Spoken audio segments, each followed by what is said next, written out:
Tired of losing your Samsung TV remote?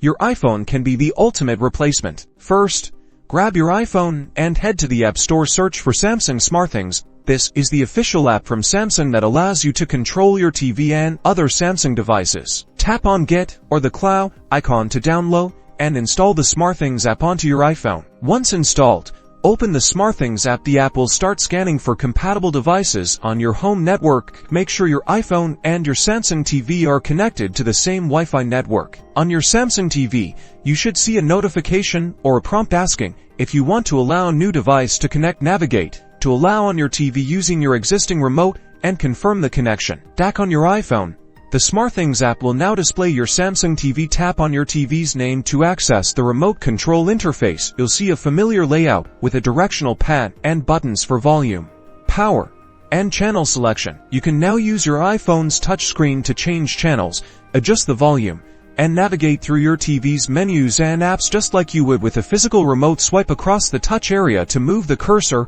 or use the dedicated buttons for specific functions. Need to type something into a search bar or select a specific channel?